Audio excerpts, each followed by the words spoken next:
If you believe there are still corners of this world where the old rules live on, rules written in the language of survival, respect, and the grit it takes to last a winter you might not see the end of, then you'll understand why I'm telling you this.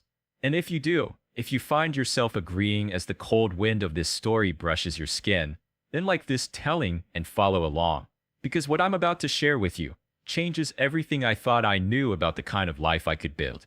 It began in late autumn, when the air in Willow Creek turned sharp enough to bite your lungs, and the light in the schoolhouse seemed to dim an hour earlier each day. I had my hands full that afternoon, chalk dust clinging to my skirts, the steady hum of children reciting multiplication tables, and the smell of wet wool rising from boots left by the door. It was an ordinary day, or it should have been. But I felt it, the way you feel a hawk's shadow before you ever look up. The first sign was the silence. Not the hush of concentration, but the kind that falls when every pair of eyes turns toward the same thing. I followed their gaze, and there he was, standing in the doorway like he'd grown out of the wood itself. Elias Crow, 6.5 feet if he was an inch, shoulders so broad the light behind him couldn't get past.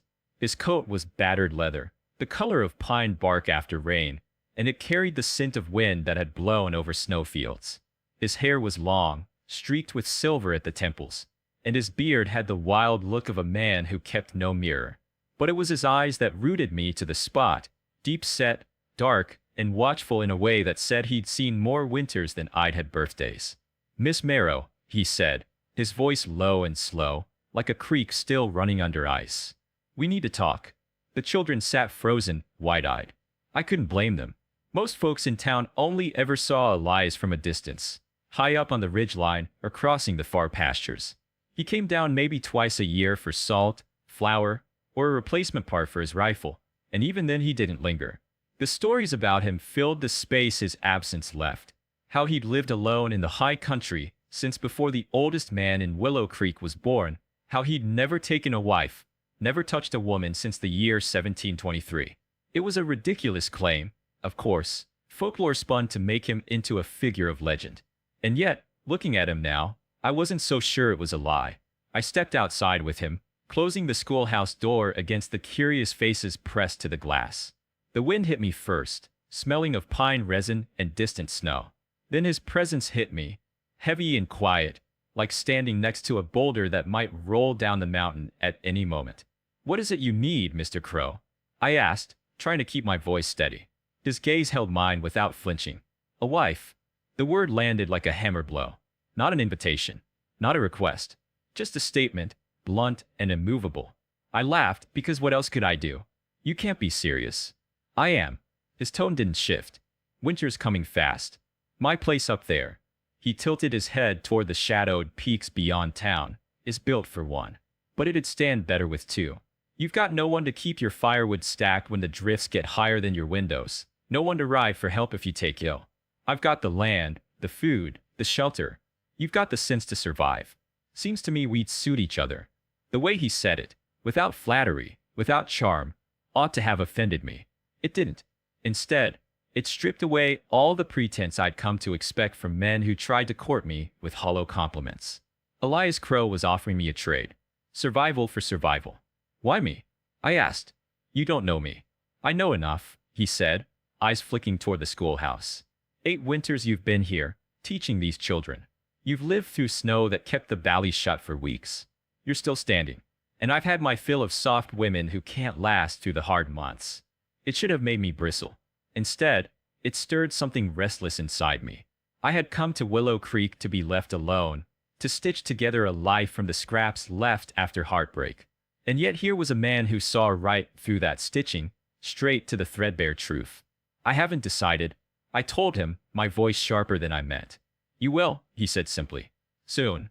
With that, he touched the brim of his weathered hat, turned, and walked away, long strides carrying him up the muddy road until he disappeared between the leaning pines. I stood there until the wind chased me back inside, my pulse still thudding in my ears. That night, I couldn't settle. The lamplight in my cottage threw shadows too deep, and every creak of the walls sounded like footsteps. His words kept circling in my mind. "A wife. Winter's coming fast. You've got the sense to survive." I told myself it was absurd. I had a home. I had my work, but I also had no one to bring in water when the pump froze, no one to split kindling when the snow was up to the porch. And the truth, one I hated admitting, even to myself, was that the winters were getting harder to face alone.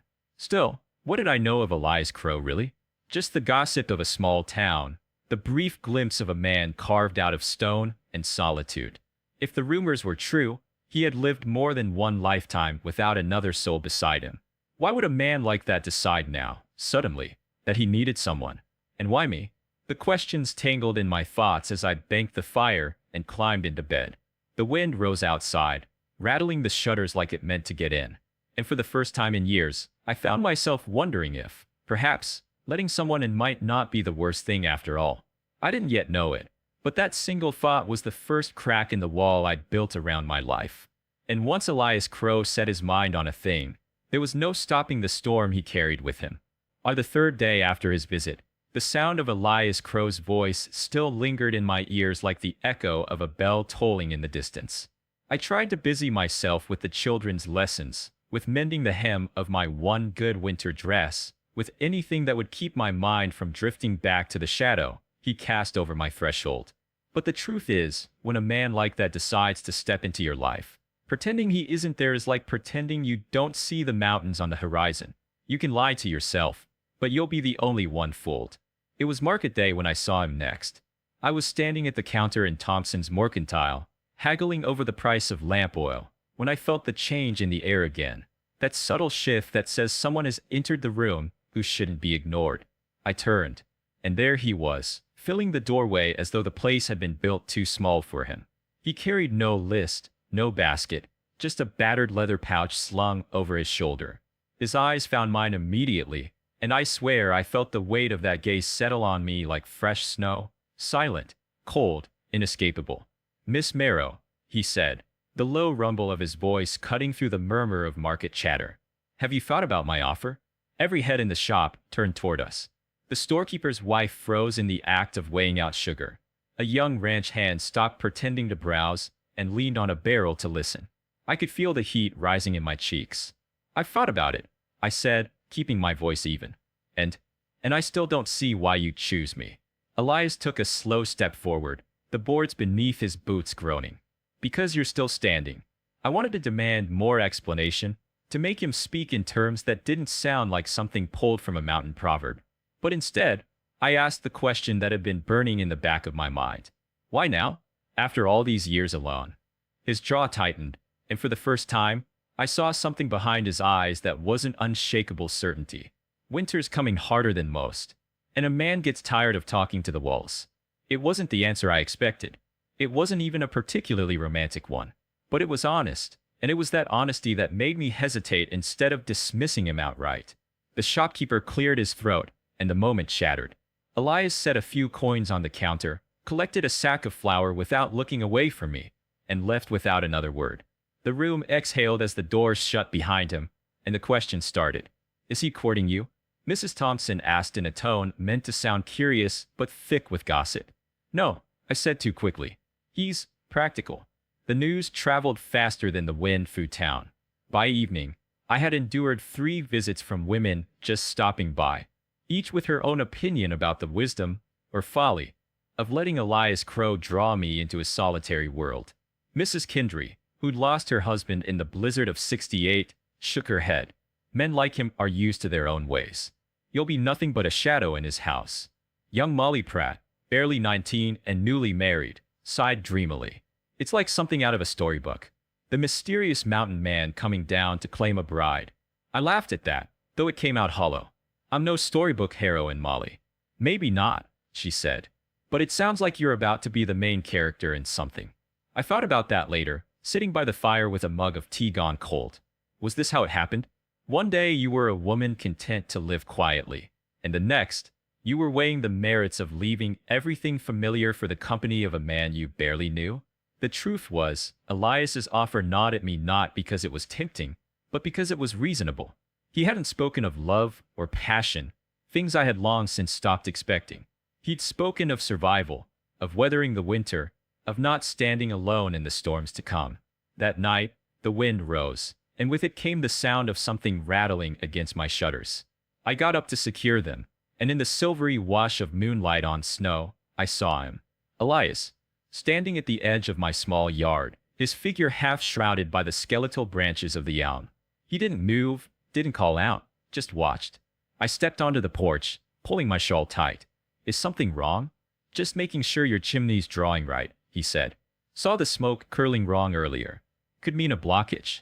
It's fine, I told him. He nodded once. If it isn't, you know where to find me. Before I could say another word, he turned and disappeared into the dark, the snow swallowing his tracks almost as quickly as he made them. 2 days later, he returned, this time with something in his hands. A folded piece of paper, thick and slightly yellowed at the edges. This is what it would be, he said, holding it out to me. I unfolded it slowly. It wasn't a love letter. It wasn't even a proposal in the usual sense. It was a contract. A simple, plainly written agreement that laid out exactly what our marriage would mean. I would have the right to keep teaching, my own allowance for personal needs, and my own room if I wanted it. He would provide food, shelter, protection. Affection might come, it said, but it was not required. The bluntness of it made me smile despite myself. This is unusually thorough. I've been alone a long time, he said, but I'm not a fool. Best to set expectations before the snow starts falling for good. I looked at the paper again, then at the man before me. His presence filled the space, not just in size, but in quiet certainty. He was offering me a life that would be hard, yes, but not lonely. I'll think about it, I said finally.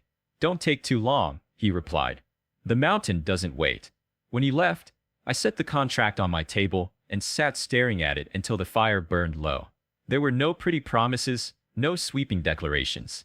Just 2 names and a space between them, waiting for signatures. And though I didn't touch pen to paper that night, I knew the moment I would. It would be the night I looked out at the snow and realized I was tired of watching it fall alone. The first heavy snow came 2 nights after I signed my name beside his. By then, my few belongings were stacked neatly in the corner of Elias's cabin, the fire in the stone hearth throwing a steady heat that smelled of spruce. He didn't speak much as we settled into the rhythm of shared space, splitting kindling, mending tack, cooking meals in the heavy iron pot that seemed older than both of us. But there was a comfort in his quiet, like the deep stillness of the mountain itself. That stillness broke the morning a rider came hard up the trail, his horse blowing steam into the cold air. Elias met him outside, and I watched from the doorway as the man leaned down to speak, his words sharp enough to put a grim set in my husband's jaw. Blackstone, Elias told me when the rider left. Says the lower pasture's his by deed. They'll be coming for it before the week's out. I'd heard the name. A man with a habit of taking what wasn't his, dressed up in the trappings of law and paper. What will you do? I asked. Elias's eyes flicked toward the rifle on the mantel. Stand. We spent the next day preparing. I mended the leather on the pack saddles while he checked the lines of the fence, every movement measured, unhurried. It was only that evening, when we sat across from each other at the small table, that he spoke what had been sitting between us. I meant it when I said I haven't touched a woman since 1723, he said, voice low. Not for lack of want, for lack of trust. The fire popped, and in its light, I saw the truth of it etched in his face, not a boast, but a confession. I'm here, I told him, and I'm not leaving. The next morning, Blackstone came with 2 armed men. They found Elias waiting in the yard, his shadow long on the snow, and me standing on the porch with my pistol leveled. Words were exchanged, cold and sharp, but when Blackstone reached for his gun, the echo of 2 shots rolled through the valley, one from Elias, one from me. No one died that day, though Blackstone left with a wound in his pride and a clear understanding of where our line was drawn. When it was over, Elias looked at me for a long moment, then stepped close enough that his breath mingled with mine in the frozen air. You didn't have to stand with me, he said. I did, I replied. That's what a wife does. Something shifted then, not in the ground beneath us, but in the man himself. The set of his shoulders eased, and the guarded look in his eyes softened just enough for me to glimpse the life we might build here. And when his hand found mine, rough, warm, steady, it felt like the mountain had moved.